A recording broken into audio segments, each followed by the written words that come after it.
Welcome to the Black Gems Dive In Podcast, the podcast where we dive deep into conversations about inclusive cultures and everything DEI. Your co-hosts are Kua and Kendra, and we're thrilled to be your hosts as we explore the crucial topics shaping our workplaces and communities today.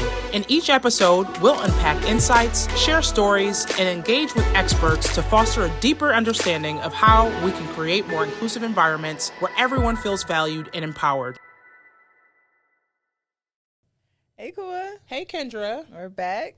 We're back, y'all, for another episode of the Black Gems Dive In Podcast. Yes, absolutely. It's been a minute. I know you had some interesting conversations with some friends. Oh, yes. We didn't even talk about that. I know. We haven't, right? So we haven't been back probably since then. Before we do that, though, how are you? You know, you went on vacation. I did. You went on vacation, too. I did. So we had to take a rest. We always talk about how we have to take a moment to just regroup, to rest, and just refocus. And so that's what we did. And I went to Outer Banks with my family, and it was really great. It was 60 of us. 60 deep, which I was just like, was a lot. So they, you showed me the houses because you needed multiple homes. 3 homes. 3 homes with all the fam. Yes, the Wilsons descended on OBX. Okay. But it was a great time. It was just a time to just reconnect with family, people who I haven't seen in a long time, who are not living here in Buffalo. And then also to a time to just really reflect on the legacy of my grandmother. Yeah. So we called it the S&R tour. So S is my grandmother's sister, Susie, and then R is Rosie. Okay. So we had her side of family there. So we had the S&R tour. And so we honored them by lighting those balloons that go up in the air. Yeah. They didn't go up. It wasn't any wind. So we just laid them out in the ocean, but it was still a moment. So, but yeah, it was the rest that I needed. And you said that your grandmother wanted y'all to take this trip, right? She wanted that was something that she left in her will for y'all to do, which I think is amazing. She did. She wanted us to all be together again after she passed. So she passed away 3 years ago, almost 3 years ago now. Which just seems like yesterday, but we went in 2012 to Outer Banks, and she loved it so much that she's like, I want the family to do this again. So she didn't get a chance, obviously, to join us another time after 2012, but she wanted us to go again. That's so beautiful. We did. Honestly, that's beautiful. Yeah. Obviously my grandmother means so much to me, named my company after her, but I think that's awesome, especially when family can get together and have a really good time. So when you were showing me the videos, y'all dancing and having a good time, swimming and eating chilling good, and kicking back. So that's really cool. Yep. That's I was really on cool. Do Not Disturb for literally a week. No emails, nothing. Which is nice. Yeah. So, I mean, my trip was a little different. I was celebrating I have a lot of Aries friends. So mad birthdays, went down to Fort Lauderdale, Miami for about half a week. And then I went and visited my parents for a week after. And so always feel grounded going home and connecting and, being able to chill for a little bit. Why. Exactly. But we also did our fair share of going out and having fun too. Yeah. So that was You need nice. that balance. For sure. Yeah. For sure. So looking forward to the next trip. Yeah. For sure. Exactly. So before we started, you were talking about the conversation we had with the Joint Center for Economic Studies, and that was a really great conversation. We talked about, how people can get information around what's happening in, the legislative offices at the federal government level, right? And so we talked about a lot of the work that they did with data that they're looking at, like the diversity of staff of those folks at the Hill, right? And what that looks like. And so we're also probably going to have another conversation with them on the tech side and AI and how that impacts Black communities as well. So looking forward to another conversation with them. Love forging that relationship. Exactly. Yeah. Exactly. So y'all come on, y'all. We trying to, bring more folks on, spread different messages. Yeah. I know a long time ago we talked about how people are using things like podcasts to amplify messages, and so we here y'all. Come on. We are here. And continue to talk to us too, because even prior to this podcast, so shout out to Erica if you're listening. So Erica put a message into our social DMs. media, and she was talking about, so we saw Sinners, which is the movie that recently came out with Ryan Coogler, Michael B. Jordan, just a star-studded cast, beautiful cast. The movie was great. I'm going to go definitely see it again. Yeah, got to. But they also, and then there's so much symbolism in there, but there was one thing that they talked about, the relationship between the Chinese population and the shops that they own, and that relationship in the Delta with Black folks in the area. And so in Mississippi. Yeah.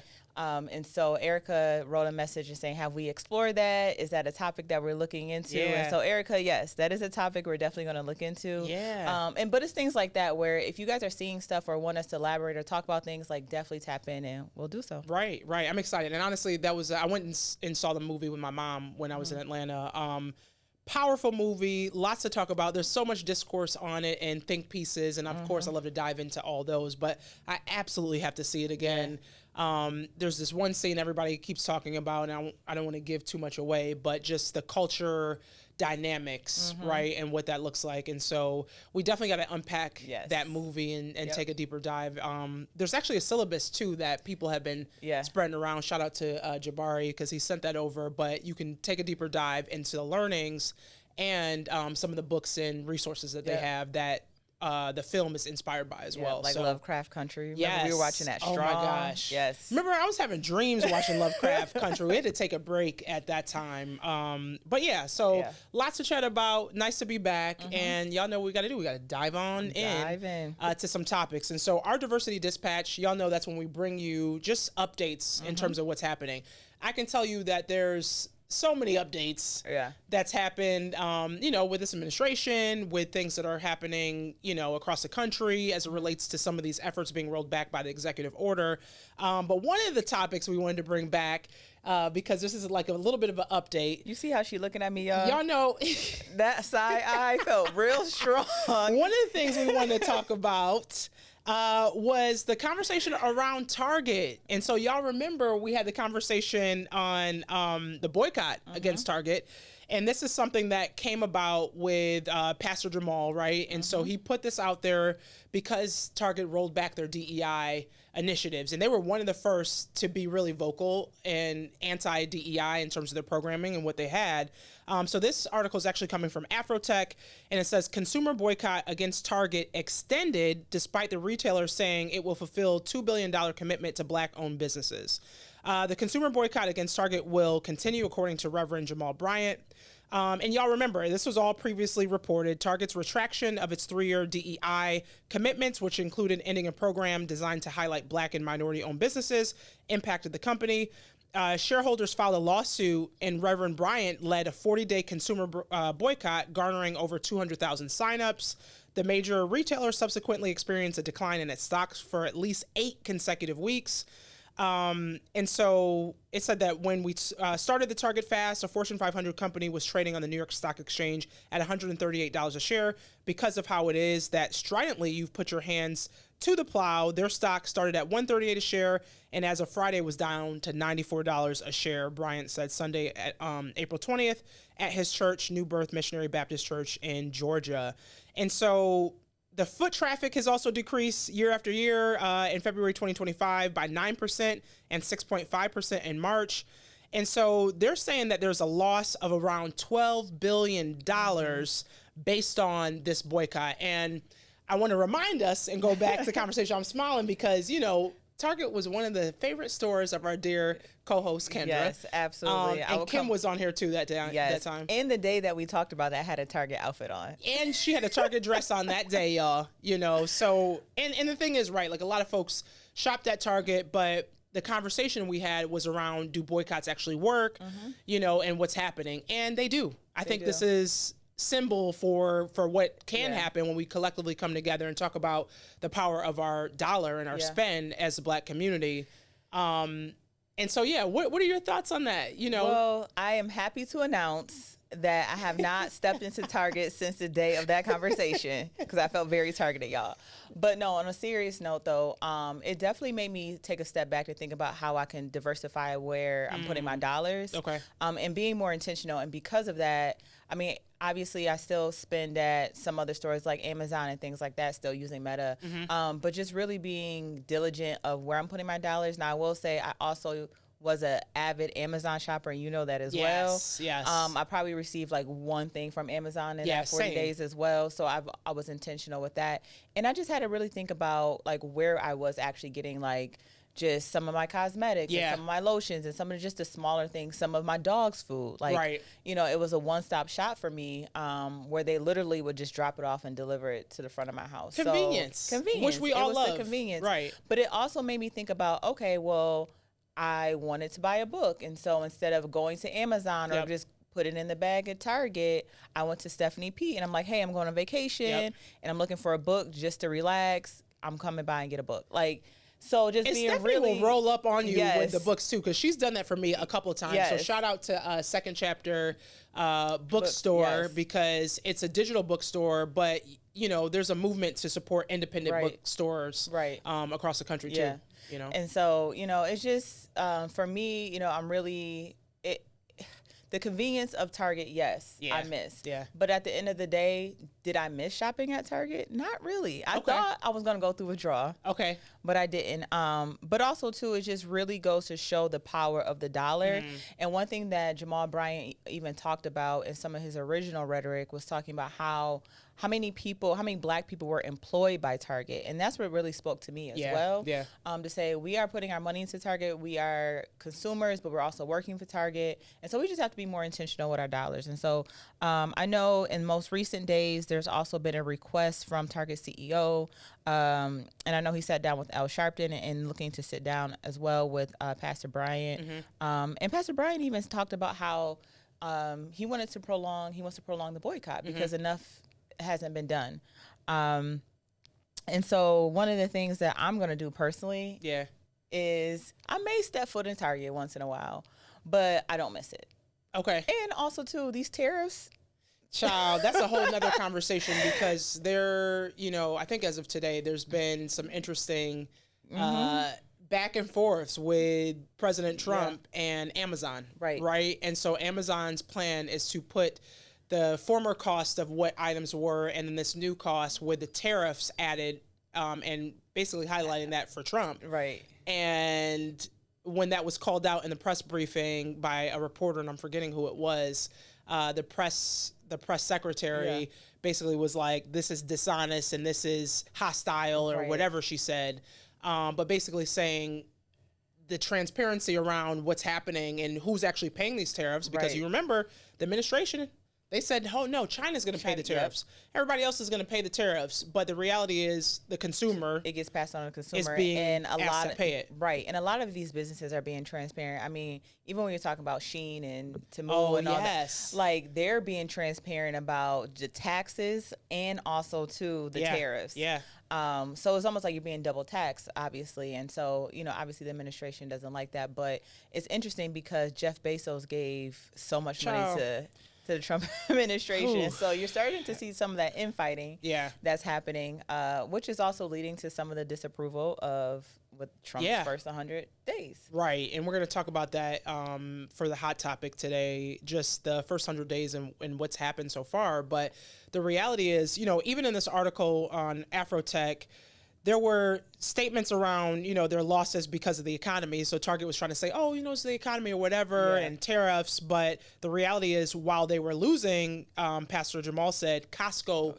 was gaining. Yes. And so I want to put a little asterisk there because Costco has come out. They've doubled down on their initiatives and now they've seen an increase in people shopping with them. And so that just goes to show that you have to put your money where your mouth is, and honestly take back your support for folks who are not going to support you. And DEI, as we talked about, is just good business. Exactly. Period. Exactly. So more to come. Yes. More to come on that. There's so much that we could talk about in the Diversity Dispatch just based on, what's happening with the executive orders because there's been so many. But we're actually going to dive deep into that conversation now. So Kendra was going to read that one. Yeah. So President Trump has officially hit 100 days. So there is an NPR article that says 10 key numbers that sum up Trump's first 100 days. So it says this week marks the 100th day of President Trump's second term, a benchmark that's widely considered the first impression of any administration. The artificial yet enduring milestone has its roots in the presidency of Franklin Roosevelt. Within months of taking office in 1993, he signed dozens of bills and executive orders that helped alleviate the nation's financial crisis and set the New Deal in motion. So Roosevelt's first 100 days were so productive that presidents have been evaluated at that point ever since for their early accomplishments as well as missteps. But there's only so much for the first 100 days can tell. And so it keeps diving into presidents such as Abraham Lincoln and such. But it says while the first 100 days don't necessarily determine the rest of the president's term, they may foreshadow priorities, achievements, and problems to come. So it says Trump has hit multiple records for his first 100 days in office, but the rapidity of his actions also highlights the fragility of relying on presidential action to cement core policies. 100 days in, here's a look at what has been happening. So he has signed 142 executive orders since January 20th, according to Federal Register and American Presidency Project. Now, to put that in perspective, there's a chart in here. He has signed 142. The next president that has signed the most was Roosevelt in 1933 at 99. 99. And then it was Biden in 2021 at 42. Okay. Executive orders at this point in time. So, of course, we know he hit the ground running, signing 37 executive orders in his first week in office alone, not including other executive actions like memorandums and proclamations. He issued his 100th order in late March, surpassing Roosevelt. And then it goes on to talk about all the executive orders that he signed. Also, too, to note, his approval rating sits at 42%. Down from 45% in March, according to NPR and PBS. And Fox also came out and talked about those poll numbers being so low as well. And of course, he went on Truth Social, and I forgot who it was on his administration, but they were blasting like some of the pollsters and, talking against what everybody's reporting, that his numbers are record low, right? And so the article on NPR also talked about where his executive orders are falling, right? So most of Trump's orders fall into several main categories, according to the American Presidency Project: shrinking the federal government, foreign policy and defense, immigration and border security, energy and natural resources, and of course tariffs, which has been the talk of the town lately. And so some of the executive orders, including those that are freezing foreign aid and banning transgender troops from military service, are temporarily blocked by courts as lawsuits play out. So we're waiting to see what happens from that. But the Supreme Court is going to hear arguments in May about his order seeking to revoke birthright citizenship. And that's been a major discussion because there's a lot of folks, liberals, that are saying, we got to have due process, y'all. And there's so many different accounts. Did you hear about like the 4-year-old cancer? I think it was a 4-year-old that had cancer who was an American citizen. The mother, I guess, was not a citizen, and she was going to a regular scheduled appointment with ICE, and they arrested her, and I think it was a 4 and a 2-year-old. Yeah, and then the kids went to court separately. Did you hear, or is that a whole separate? I think that was a separate one, but in this case, she only had a minute to basically meet with her husband, who was a citizen, and they deported them right away, even though the judge was trying to pause it. And this was a conservative judge that was appointed by Trump, who was saying, like, I know y'all lying, because at the end of the day, there's a due process for everyone. So before you just basically, you don't even give a person the opportunity to go through the process, right? And they were already in the process of trying to, gain citizenship. And so when you deport them right away, you're basically kidnapping and throwing them away, because when you go to these different countries, they're not even, allowing you to plead your case. And so there's a lot of lawsuits that are coming up. I think the 4-year-old that had the cancer wasn't even allowed to take their medicine. And so I think you're going to see real implications of what this looks like. And it's a travesty. I think there's a lot to chat about as it relates to these, but it's more than unfortunate, right? It's insidious at this point. And so we'll see what happens. The Supreme Court is going to be hearing these different cases. Will the administration cooperate, or will they not? Right, because it seems like they feel like they're above the law at this point in many ways. And some of the other things that we don't have time to go into today, but some of the other executive orders and things that have been repealed over time or the past 100 days as it relates to even grants for gun violence, victim advocacy and addiction prevention has also been rescinded. I know Greg Jackson, who was in the Office of Gun Violence Prevention under Biden, he's come to Buffalo several occasions, specifically dedicated to 514 in his time here. And he was a huge advocate So if you're following, was it Action Jackson on IG? Yeah. He is very vocal about what that ultimately does, what that ultimately do for our communities, or will not do for our communities. And so you're just starting to see how some of these things are coming into play. So yeah, so more to come on that. I think, for folks that are looking for something to do, one of the biggest things that I always say is stay informed, right? Yes. Because there's so much misinformation out there. Yes. It's really tough. In talking about these 100 days, we've seen, I think the White House lawn, they've been putting up pictures of people that they've deported and putting the crimes on there.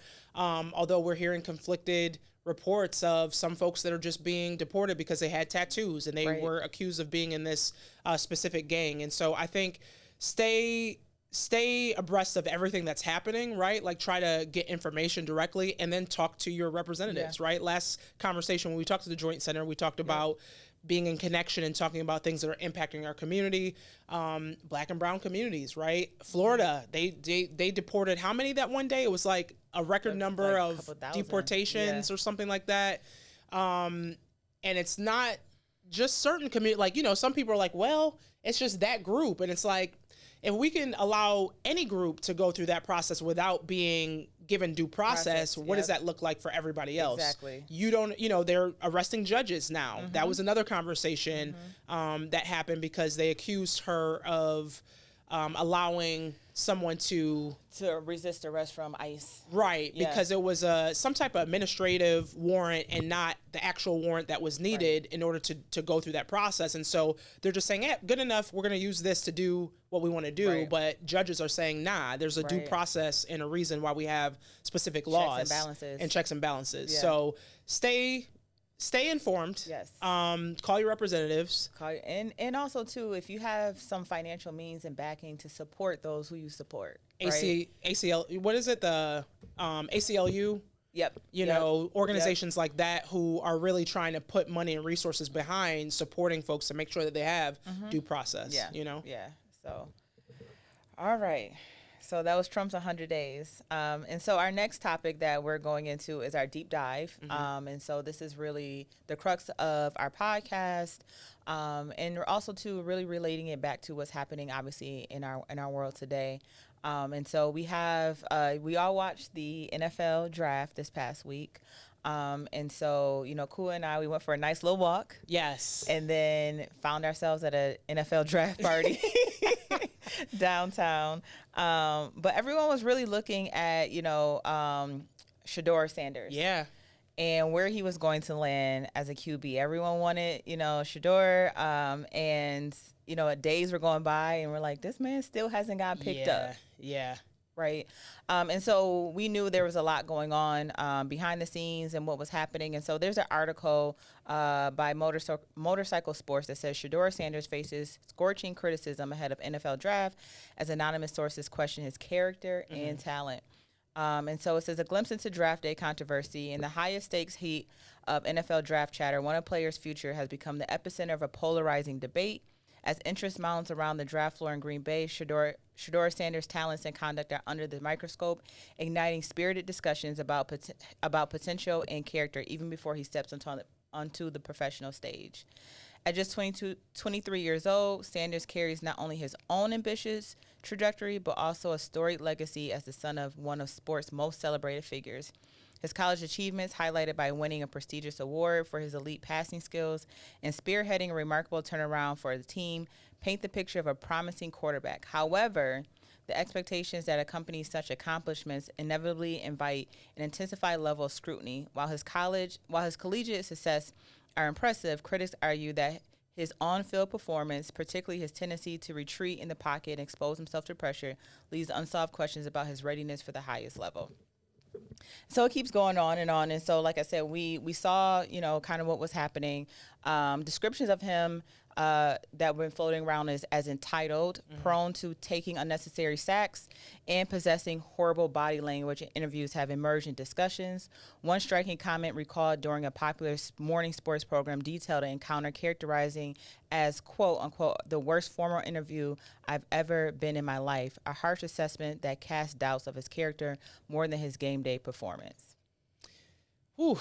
I mean, there's so much to unpack there. And I think, we're going to also look at, there's an opinion that came out on the Griot to talk about the double standard for people of color, mainly in this case, obviously, double standard for Black men when it comes around excellence and how that's portrayed. And I can't tell you how many discussions I've been in and have had with folks because they're bringing up names like Johnny Manziel, the Eli, like Eli and Peyton Manning, and how their father was involved, and also talking to different teams and trying to persuade where they would go and try to make the best money. And, when it comes to, we know that there's a double standard and we talk about this all the time. I want to relate this to the workplace because there's a big conversation to discuss on that side, just in terms of how you're expected to show up. But a lot of my Black male friends that I had conversations with, especially, after the first day when he wasn't drafted and then we're going the second day, and they were just like, this feels so familiar for so many reasons.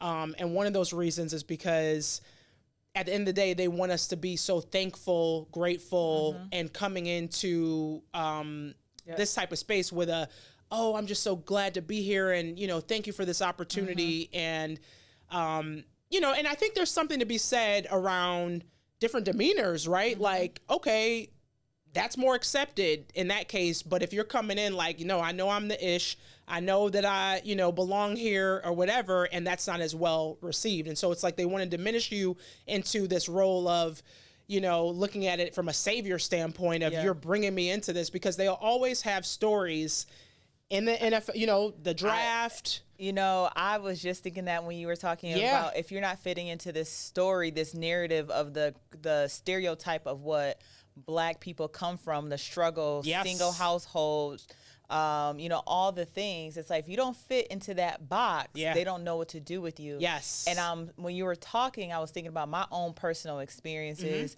when I was growing up and playing basketball, and I had a lot of articles written about me here locally. And my mom will always say, they don't know what to do with you. They were like, because you don't fit into the narrative. Right. And some of the questions that I was even asked during interviews were like, well, where did you grow up? Yeah. And what school did you, and how did you get to Narden? It's like, what do you mean, how did I get here? I applied and I'm here. Like, you know what I mean? Right. And so not fitting into that stereotype. And I remember, so I've been doing a lot of writing recently. And in one of the newsletters that I produce on LinkedIn, one of the drafts that I have right now is really talking about how when I got to Colgate, my coach didn't know what to do with me. Oh, I remember you telling me this story. And she had no idea what to do with me.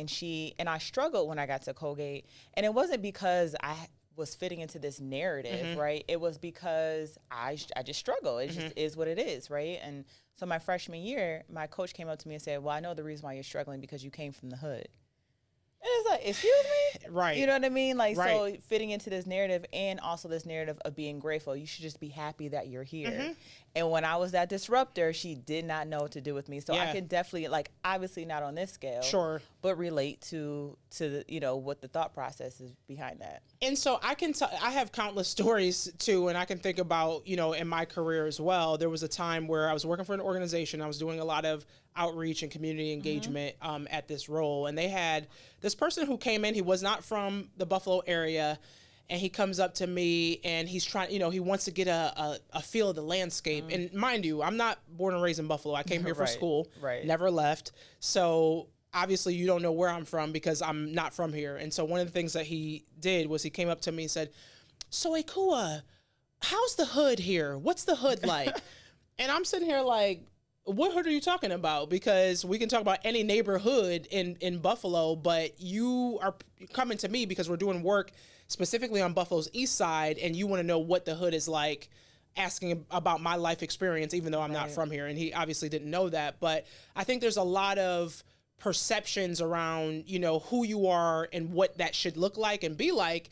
I mean, I think in the media, we're portrayed in many different ways. I know even local media, we've talked about that. Anytime the East Side is brought up, it's like, oh, those thugs, or, oh, this specific type of trope when it relates to poverty and this and that. And that's why we're also very specific in terms of how we frame any work that we do here. This is a beautiful, vibrant neighborhood. It's asset framing language because, you trying to summarize a group into poverty and this and that, and you're missing out on what this actually is, right? And so I think in this narrative, and you remember there was a on Threads, there was something that we sent back and forth to each other to talk about what America looks for, you know, as it relates to us coming into spaces that they're just not used to us being in. Obviously, that's not Shedeur's case because in the NFL, you know, it is a lot of black folks that are in there. But I just think when you relate it to the workplace, there's a lot of nuance here that is very similar in terms of people's experiences, right? Like, I mean, and we talked about this early on in a podcast, like season 1, about how do you show up for work and how we were, quote unquote, groomed to show up and how we were, right? It's, you know, making sure your hair is not in braids. Now, y'all, look at, I could care less. Exactly. Right? Exactly. So, and I will show up to an interview with braids, my hoop earrings, because that's just who I am. Right. And I'm not going to change that, but we know that early on in our careers, it was like, nope, you got to make sure you prim and proper, right? Yeah. You don't have any dye in your hair, you post earrings, whatever the case may be. And so now, and I think that is a generational shift as well. For sure. But now it's like, okay, when you walk in a room, you own it, right? But also too, I think about, so you were talking about the griot. And how one of the things they said was, you know, today Shedeur isn't just battling defenders on the field. He's battling a culture desperate to humble, confident black men the moment they begin to shine too much. But maybe that isn't just about Shedeur at all. Maybe it's just about who raised him. And so what I thought is interesting that Jonathan Kyers on the griot says, Deion Sanders did everything the world told black fathers they should do. He stayed present. He mentored. He raised boys into men. He modeled faith, hard work, and family loyalty. He didn't just play the game of football, he mastered it, becoming one of the greatest to ever do it. And still, he and his sons are treated like liabilities and not legacies, which I think, to me, that was one of the biggest things that was in this post. And it's like, okay, you do everything you're supposed to do, and you're still not getting the results that you want.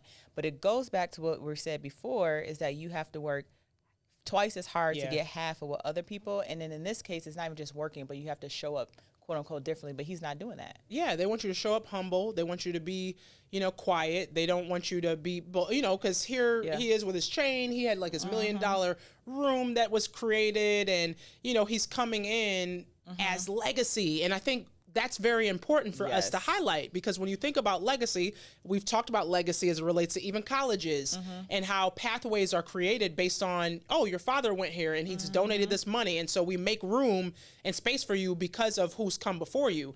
That's generally what happens in white families, right? Like, you know, we see, I mean, you worked at a school where there was a lot of legacy there, and those parents donate different dollars, you know, folks are donating, and so their voices are heard in a different way, and there's a certain level of respect in terms of how you're received.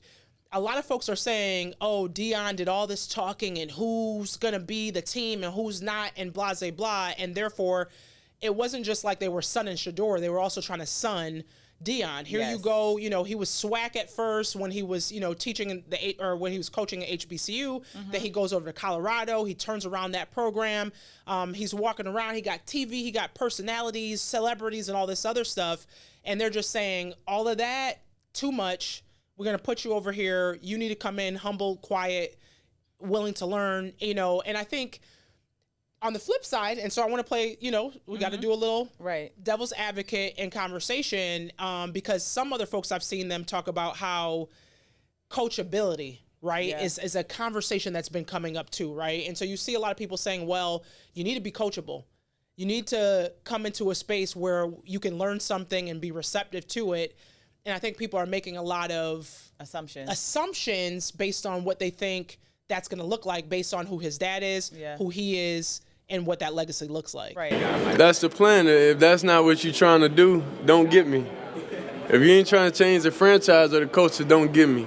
So you should know history repeats itself over and over and over, and I've done it over and over and over, so it should be no question why an NFL franchise should pick me.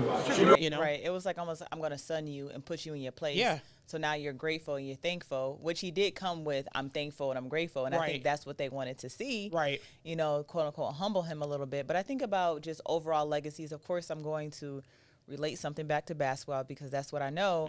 But even thinking about this whole LeBron and Bronny debate. Ooh, yeah, that's another one. That's happening where people are like, oh, Bronny's just where he is because of his father. He didn't earn this. He didn't, whatever the case may be. And it's like, but no one talked about all the other legacies that were out there prior to, right? And then also too, I think about even, you know, when we look at some of the greatest basketball players of all time, right?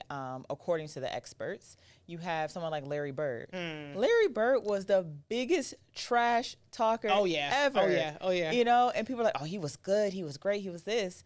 But anybody else trash talk, they're just like, oh no, we need to put them in their place. Yeah. You know, think about the Ja Morant. I mean, granted, Ja does his thing too. The YN's conversation. Yes. He does his thing too, but but everything that he's doing on the court is being scrutinized. Same thing with some other folks.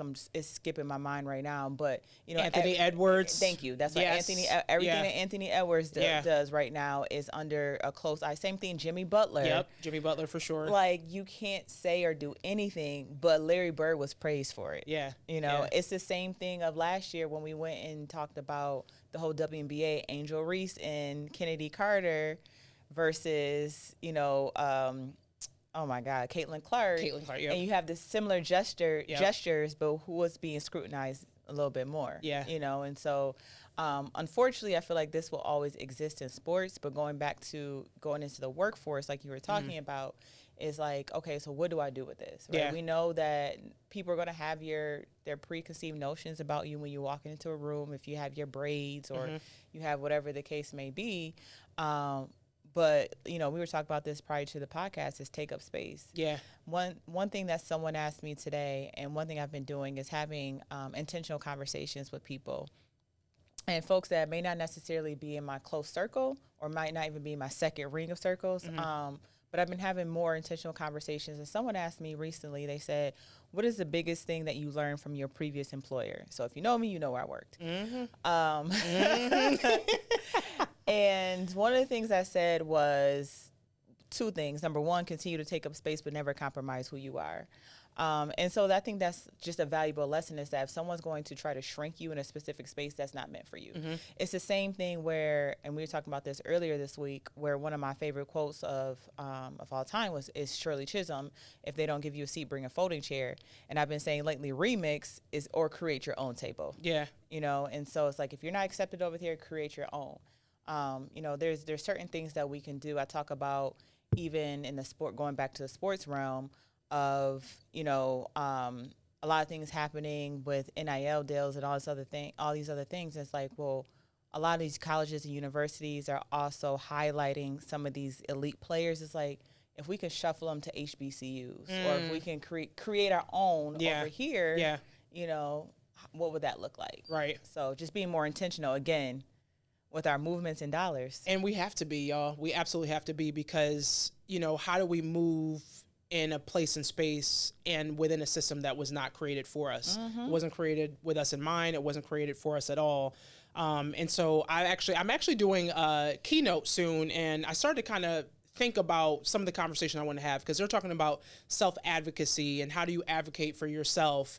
And it's even in relation to this Shedeur conversation. And so one of the things that, you know, I wrote down kind of 3 key areas that I want to touch on, and I think is relevant to this conversation. And so the first is clarity, right? So clarity in terms of recognizing your worth and being able to prove it to yourself first, which I think is really important, and then to everybody else. Because if you don't believe it, if you don't see yourself, you know, as excellent as you are and knowing your capacity and your capabilities, nobody else is going to see it. So it has to start within you first.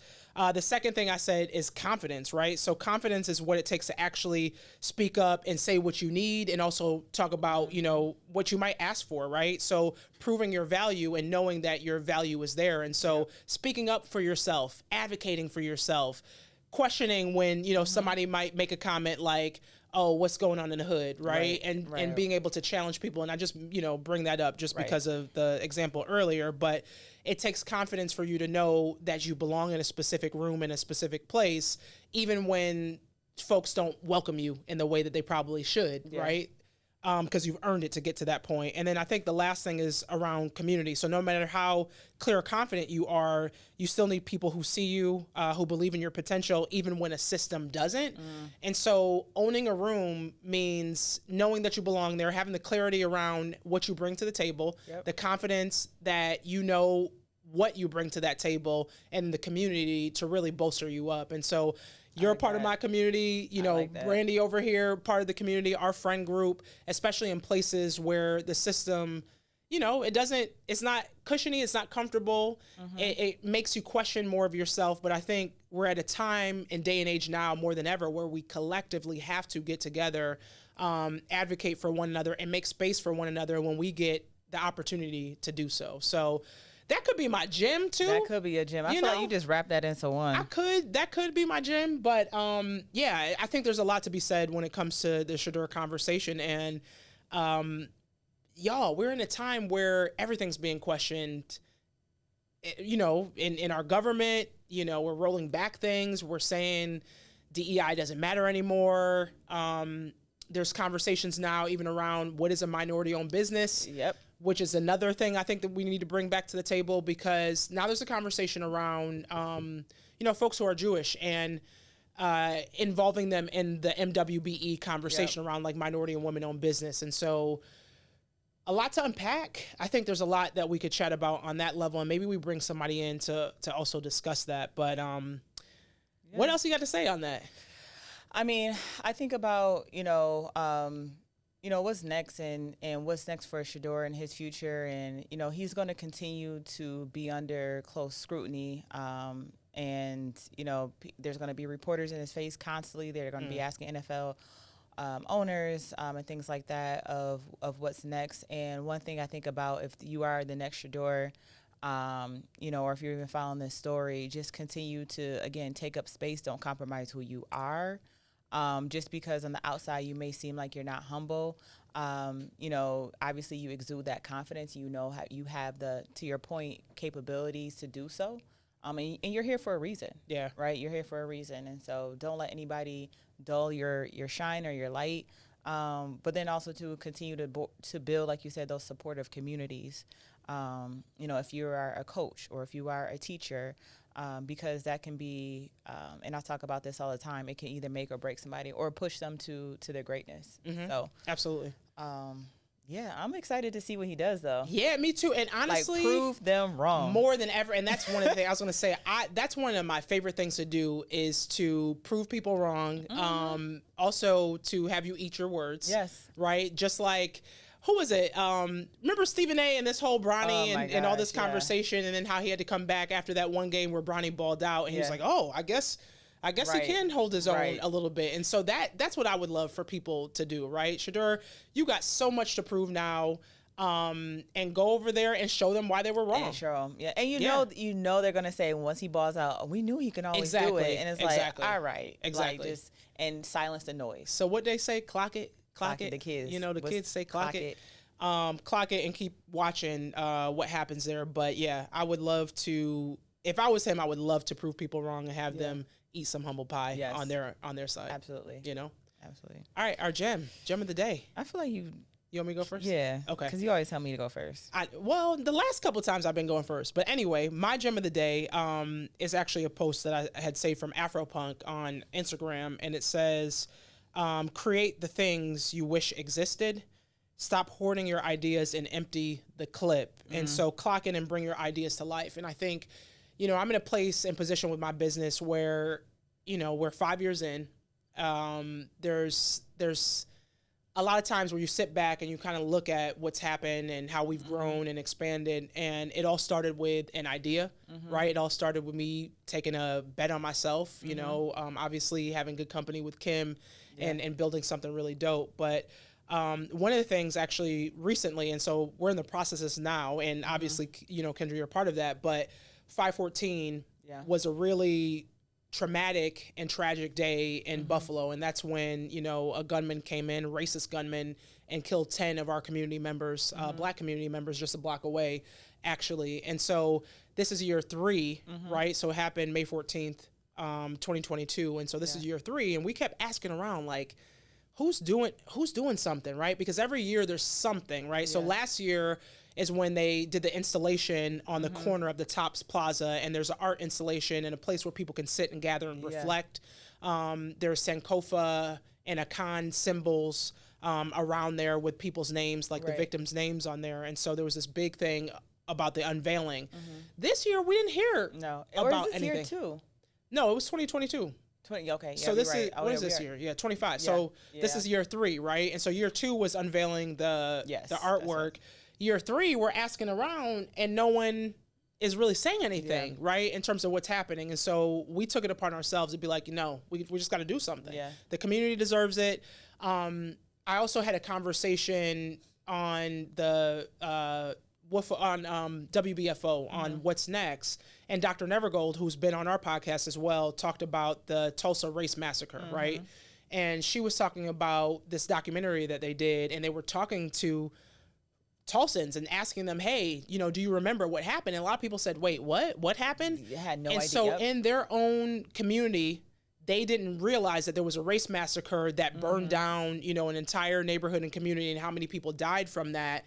And it just reflected some of the similarities here where people aren't making it a big deal. Yeah. And so if we allow that to continue in that way where we're not reflecting on what happened, it is liable to happen again. Yeah. And we're going to be walking around and people are going to forget that something like that happened here. Exactly. And so we took it upon ourselves to create the thing.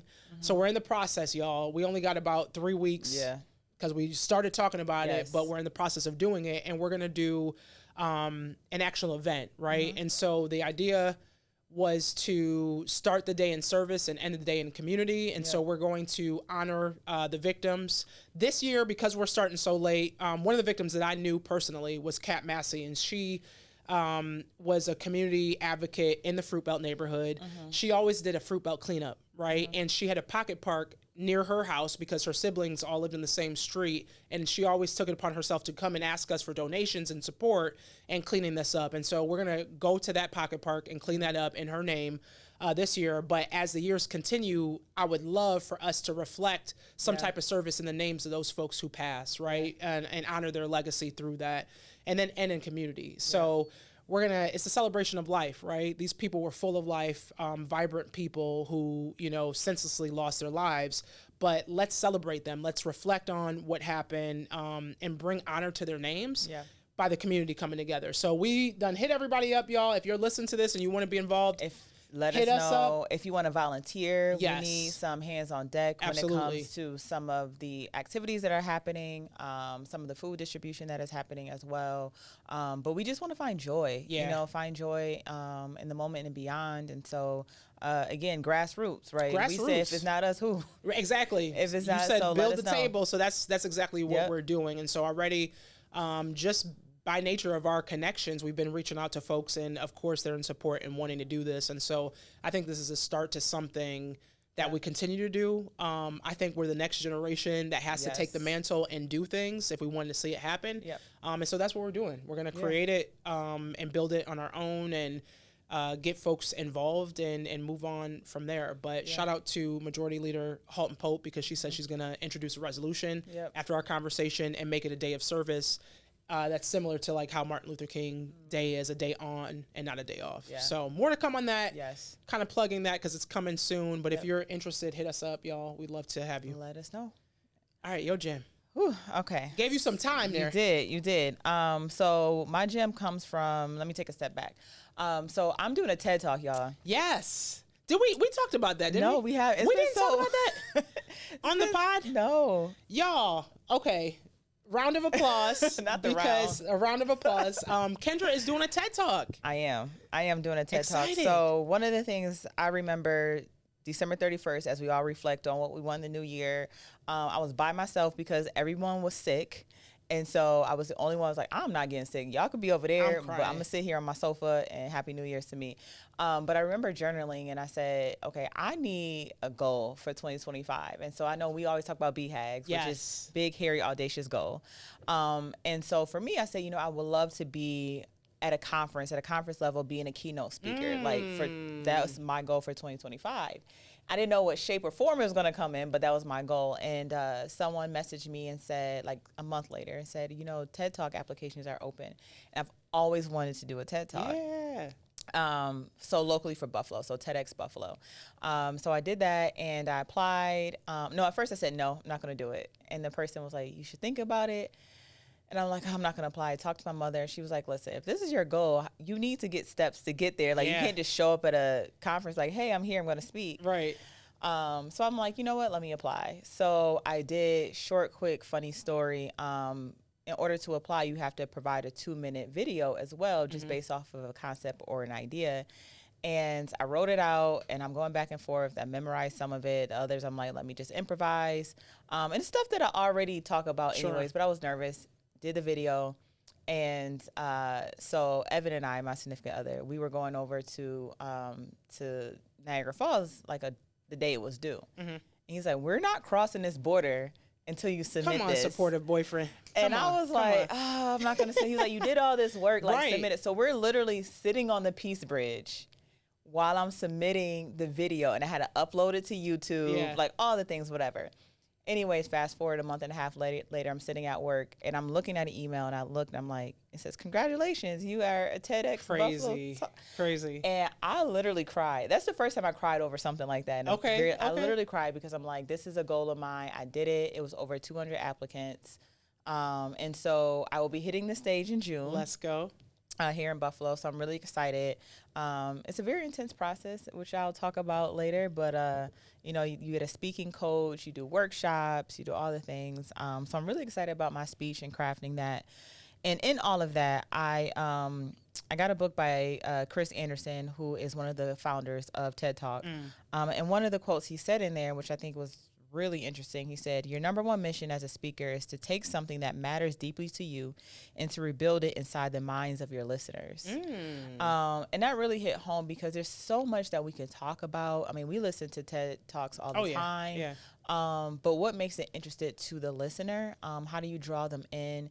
And I've had the honor of even sitting and listening to Itina. Oh, she's so dope. Who is Buffalo Poets Laureate. And having her look at my work and critiquing it and give me feedback has been a very just honorable whole experience. But one of the things she said in one of our workshops, she's like, Kendra, bring in all your five senses. Let the listener feel you, listen to you, hear, like, all the things. And so, like, build that out step by step. And so when she said that, I went back to this quote about building something and let it resonate with the listeners, for me was really special. So that's my gem, is to just do something, do it scared. You know, enjoy the process. You know, don't think of it as just check the box, I did that, but really just sit in the process and say, like, I'm doing this. You know, so that's my joy, my moment. Super exciting. Oh my gosh. Gem of the day. So I'm excited. Let's go. Let's go. We're going to have to do like a little debut or, you know, like put a little something on the pod after you do it, because I think that would be really dope too. But congrats on that, man. Thank you. Doing all the things. Doing all the things. Yes. Well, y'all, that's another episode of the Black Gems Dive In Podcast. We will be back. Like we said, hit us up if you want to volunteer for the 514 event. Let us know what else you want us to talk about. There's so much to cover. We're going to eventually go into some of the different frameworks, I think, that people are also looking at for DEI, because there's so much that has changed. But y'all, take up space. Take up space. Do it scared. Yeah. We'll see y'all next time. All right. Peace. Bye.